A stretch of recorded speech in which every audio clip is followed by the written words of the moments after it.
Okay, let's wrap up with the US pre-market movers and some chart points.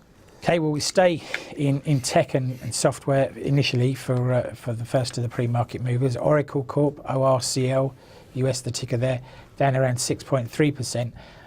They had earnings late last night. Earnings disappointed, and the thing here is that they're transitioning from being a pure software provider to offering cloud services, and that's turning out to be quite a painful transition. Right. IBM went through similar growing pains in the late 90s. It worked out well for them, and I imagine Oracle will be hoping that they could do something similar. And then the other mover I've looked at is Jabil Circuit, JBL US.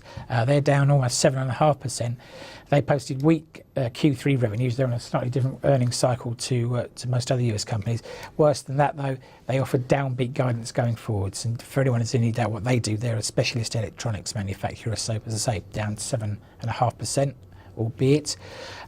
Equity markets probably a little bit more stable today, particularly the FTSE, probably helped out by the miners as much as anything else.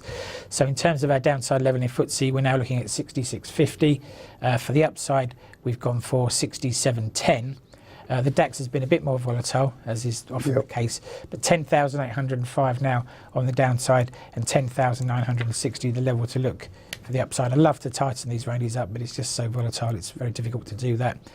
The S&P 2082 on the downside now, plays 2107 on the upside, and for the Dow 1770 versus 17975. Again, it'd be nice to have a tighter range, but that's what the candle charts dictate. Currency wise, it's all about dollar weakness after the dovish Fed last night. So for euro dollar, we need to break back down through 113.30 on the downside. To the upside, 114.18. A move above there would be bullish. Aussie dollar, US dollar 77.50 now, our downside level, with 78.48 the new level to watch on the upside.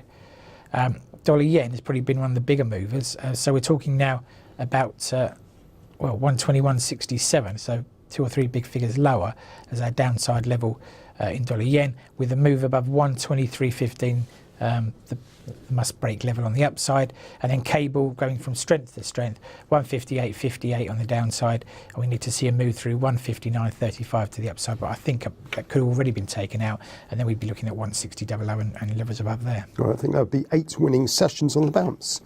Okay, Darren Sinden, market commentator, Admiral Markets, thank you very much for your continued support. That wraps up the Wall Street Crossover Show. We'll be back at 1 o'clock tomorrow. Have a good day. Thank you.